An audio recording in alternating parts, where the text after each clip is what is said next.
राधे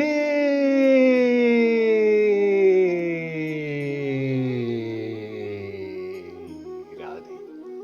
चलिए, आज के अध्याय में हम आपको बताएंगे कि किसे कृष्ण कहना चाहिए। मिलकर बोलिए, राधे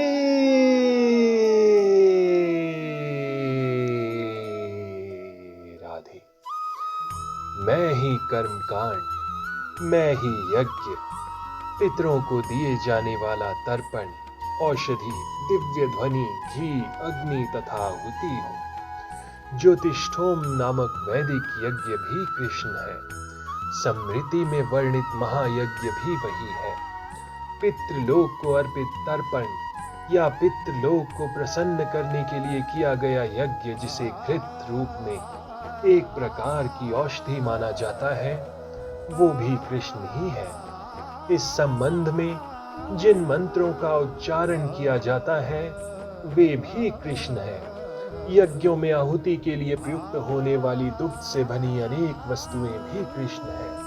अग्नि भी कृष्ण ही है, क्योंकि ये अग्नि 5 तत्वों में से एक है, अतः वो भी कृष्ण की भिन्ना शक्ति कही जाती है।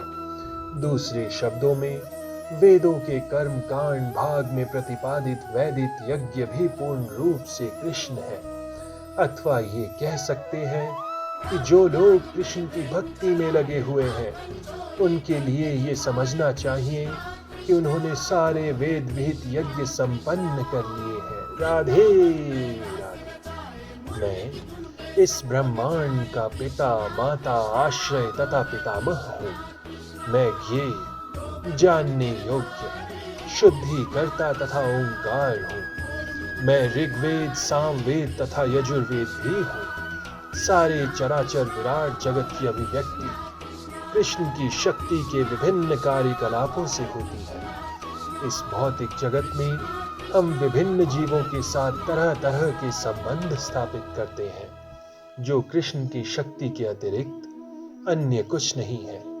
प्रकृति की सृष्टि में उनमें से कुछ हमारे माता पिता के रूप में उत्पन्न होते हैं, किंतु वे कृष्ण के अंश ही हैं। इस दृष्टि से ये वे जीव हैं जो हमारे माता पिता आदि प्रतीत होते हैं। वे कृष्ण के अतिरिक्त कुछ नहीं है। इस श्लोक में आए धाता शब्द का अर्थ सृष्टा है। न केवल हमारे माता पिता कृष्ण के अंश रूप हैं, अपितु इनके सृष्टा दादा दादी कृष्ण है। वस्तुतः कोई भी जीव कृष्ण का अंश होने के कारण कृष्ण ही है। राधे राधे। अतः सारे वेदों के लक्ष्य कृष्ण ही है। हम वेदों से जो भी जानना चाहते हैं वो कृष्ण को जानने की दिशा में होता है। जिस विषय से हमारी स्वाभाविक स्थिति शुद्ध होती है वो कृष्ण है। इसी प्रकार जो जीव वैदिक नियमों को जानने के लिए जिज्ञासु रहता है, वो भी कृष्ण का अंश, अतः कृष्ण भी है। समस्त वैदिक मंत्रों में ओम शब्द, जिसे प्रणव कहा जाता है, एक दिव्य ध्वनि कंपन है, और ये भी कृष्ण है, क्योंकि चारों वेदों ऋग्वेद, यजुर्वेद, सामवेद तथा अथर्ववेद में प्रणव या ओंकार प्रधान है, अतः इसे कृष्ण ही समझना चाहिए। अतः अंत में मैं आप सभी से यही कहना चाहूंगा कि सब कुछ सिर्फ और सिर्फ कृष्ण है।